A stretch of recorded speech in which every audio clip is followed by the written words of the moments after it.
کے خلاف آپ 200 مقدمے بنا دیں، وہ کہاں سے انصاف حاصل کرے گا؟ کدھر روز اس کو 6-7 مقدموں میں حاضری لگانی پڑتی ہے. آج بھی نوٹس دیا ہے الیکشن کمیشن نے، کل اس کے وارنٹ جاری کیے ہیں. ناقابل ضمانت ایک پارٹی لیڈر ہے، ہمارے بھی پارٹی لیڈرز ہیں. کل آپ چیئرمین بلاول کے یا صدر زرداری کے وارنٹ جاری کر رہے ہوں گے، پھر آپ نواز شریف کے، شہباز شریف کے وارنٹ جاری کر رہے ہوں گے. یہ آپ کو کس نے اختیار دے دیا؟ اگر آپ نے اسحاق ڈار کو طلب کیا ہوتا کنٹیمپٹ میں، خواجہ آصف کو کیا ہوتا، رانا ثناء اللہ کو کیا ہوتا، پرائم منسٹر شہباز شریف جنہوں نے کھل کے کہا کہ ہم الیکشن نہیں ہونے دیں گے کیونکہ ہم سپریم کورٹ کی بات ہی نہیں مانتے کہ 14 مئی کو الیکشن ہو. یہ اس الیکشن کمشنر نے جا کے وہاں سپریم کورٹ کو کہا، جی میں پہلے کہا کہ میں الیکشن کرا لوں گا 30 اپریل تک، پھر اشارہ ملا تو جا کے کہا میں نہیں کرا سکتا الیکشن، اور یہ مانتے نہیں ہیں. الیکشن کمشنر اور آئی جی پنجاب یہ دو بندے ہیں جو اس الجھنوں سے، جو سب کے ذہنوں میں پاکستانیوں کے، الیکشن ہوں گے نہیں ہوں گے، نگران کون ہوگا، نگران کون نہیں ہوگا، کیا فیئر اینڈ فری الیکشن ہوں گے، یہ سب الیکشن کمشنر راجہ صاحب کی ذمہ آتا ہے. اور میں پہلے کہہ رہا ہوں میں ڈیفینڈ کروں گا اپنے آپ کو، آئی ول سیک مائی رائٹ ٹو ڈیفینڈ. اور دوسری بات یہ ہے کہ یہ جو آئی جی پنجاب ہے، جیسے میں نے کہا، اس کو یہ بتانا ہے کہ 18 دفاعی تنصیبات پہ اس کے جورسڈکشن میں سب سے زیادہ پنجاب میں ہوا، وہ حملے ہوئے، تو اس نے کیا کیا؟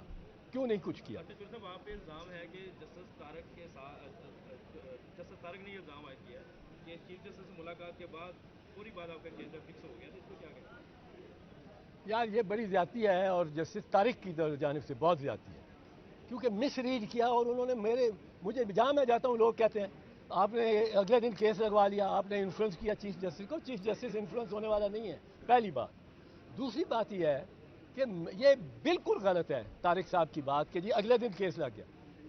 ہم ملے ہیں لطیف کھوسہ اور میں چیف جسٹس کو صرف یہ کہنے گئے کہ آپ بینچ، ہم نے کہا ہم نے پٹیشن میں لکھا اپنا کہ فل کورٹ بینچ بنائیں.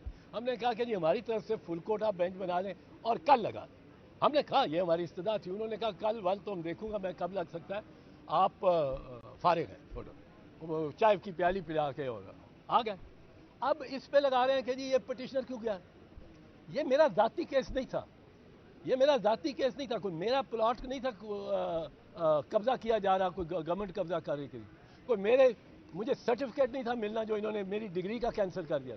یہ ایک پبلک انٹرسٹ کا کیس تھا، یہ مفاد عامہ کا کیس ہے کہ فوجی عدالتیں سویلین کو ٹرائی نہیں کر سکتی.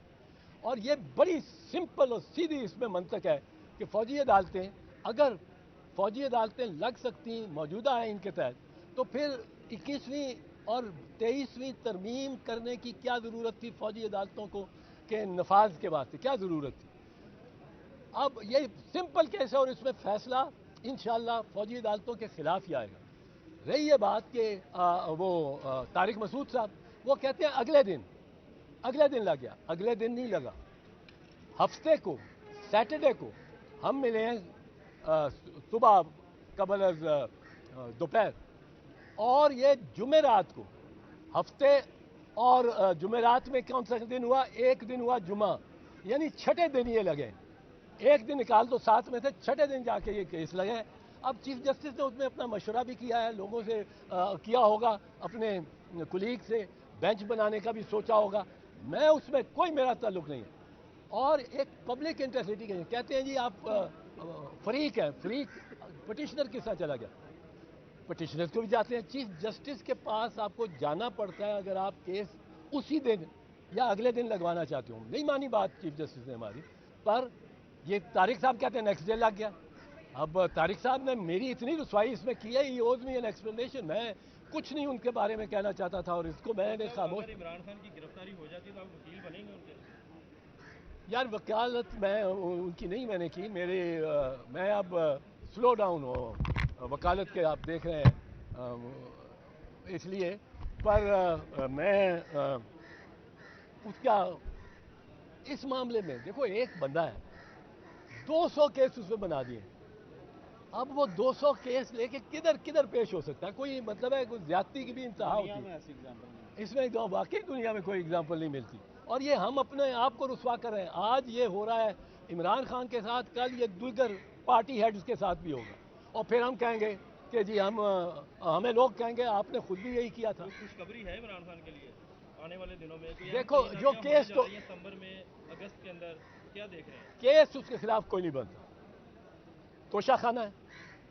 توشہ خانہ کے کیس میں اگر عمران خان کو سزا ہو گئی تو آپ سمجھیں اگلی گیٹی گرتی نواز شریف کی ہے. اور بدقسمتی سے میری پارٹی کا وہ سینئر لیڈر ہے گیلانی یوسف رضا, اس کی بھی گیٹی گرتی. یہ اس کا امتحان یہ ہوگا توشہ خانہ کہ کیا وہ ڈیفنس کو, صفائی کو, پچھلا ریکارڈ, شوکت عزیز کا ریکارڈ, ظفر اللہ جمالی کا ریکارڈ, یہ دوسرا جو شجاعت حسین بھی وزیر اعظم رہا اس کا ریکارڈ, یہ پچھلے ریکارڈ بھی میاں نواز شریف کا ریکارڈ وزیر اعظم جو رہے, ان کے ریکارڈ وہ دکھاتے ہیں, پیش کرتے ہیں, عدالت طلب کرتی ہے, ڈیفنس کو دکھائے جاتے ہیں. اگر یہ ریکارڈ نہیں دکھائے جاتے, جس طرح اگر آئی جی کو شامل تفتیش نہیں کیا جاتا, آئی جی پنجاب کو, اس وقت تک یہ 9 مئی کا کوئی فیصلہ نہیں ہو سکتا. یقینی فیصلہ کوئی نہیں ہو سکتا اس وقت تک. دوسرا, اسی طرح توشہ خانہ میں اگر آپ یہ پریکٹس, کہ کیا پریکٹس تھی شوکت عزیز کے زمانے میں, کیا پریکٹس تھی ظفر اللہ جمالی کے زمانے میں, یہ نہیں دکھاتے تو پھر آپ یہ کیس نہیں بنا سکتے, نہ جیت سکتے. پروسیکیوشن ناکام ہوتی ہے اور عدالت کی جانبداری واضح اور ظاہر ہو جائے. اب ہاں, وہ ایک اور جو کیس بنایا سائفر, میں بتا رہا ہوں کہ کیس تو اس کے خلاف نہیں بنتا.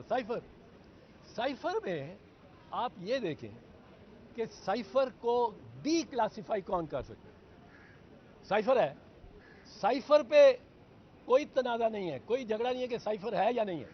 وہ سائفر جو آیا ہے وہ سائفر ہے ایک پیغام جو کہ امبیسڈر نے, پاکستان کے امبیسڈر جو بڑا سینئر افسر ہے سول سروس فارن سروس کا, اس نے پیغام دیا ہے, اور وزیر اعظم کو بھی اور آرمی چیف کو بھی گیا ہے, D G I S I کو بھی گیا ہے, فارن سیکرٹری کو بھی گیا ہے, فارن منسٹر کو بھی گیا ہے, اور اس نے یہ کہا ہے کہ مجھے یہ بات کہی ہے ڈیوڈ بلو, وہ جو امریکن سفارتکار ہے, اس نے سینئر امریکن ہے, اس نے یہ کہا ہے مجھے کہ اگر آپ عمران خان کو ہٹا دیتے ہو تو ہم آپ کے ساتھ اچھے ہیں, نہیں تو آپ کے ساتھ ہم بہت بری کریں.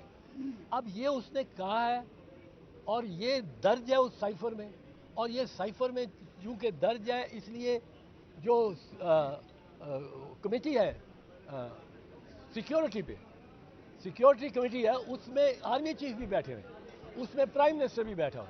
انہوں نے یہ فیصلہ کیا ہے کہ فارن آفس امریکہ کو اس پہ احتجاج کرے, ڈی مارچ کرے, احتجاج کرے, اور انہوں نے تصدیق کیا, اس کو ایکسیپٹ کیا کہ یہ سائفر درست ہے, یہ انہوں نے کہا. پھر یہی نہیں, اگلی میٹنگ جو سیکیورٹی کمیٹی کی ہوتی ہے اس کی صدارت شہباز شریف کر رہے ہیں, اور اس میں بھی وہ پچھلی میٹنگ کے منٹس کو انڈورس کرتے ہیں شہباز شریف کی سربراہی میں.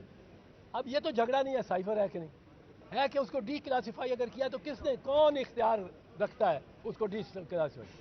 وہ رکھتا ہے وزیر اعظم. اور اگر وزیر اعظم یہ ڈی کلاسیفائی کرتا ہے تو اس میں کیس کیا بنے گا؟ یہ ہم ورنہ اپنے وزرائے اعظم اور سویلین جو ان عہدوں پہ بیٹھے ہوں گے ان پہ ہم یہ کر رہے ہیں, ان سے زیادتی کر رہے ہیں, کیونکہ ان کی باری بھی آئے گی, ان کی باری آ جائے گی, جو پچھلے کیے ہوئے وہ بھی سارے انلیگل ہو جائیں گے. اور خواجہ آصف نے کو میں تعریف کرنے والا تھا, کل میں ایک بات پہ بڑا خوش تھا, مطمئن تھا خواجہ آصف سے, اور مطمئن اس بات میں تھا کہ خواجہ آصف نے اسحاق ڈار کی بطور نگران وزیر اعظم کی تقرری سے اختلاف کیا.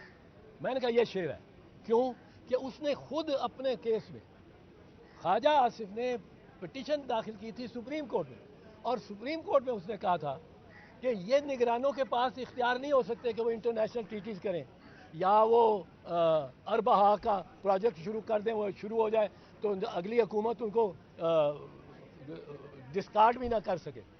یہ خواجہ آصف نے کہا. میں نے کہا اچھا بات ہے.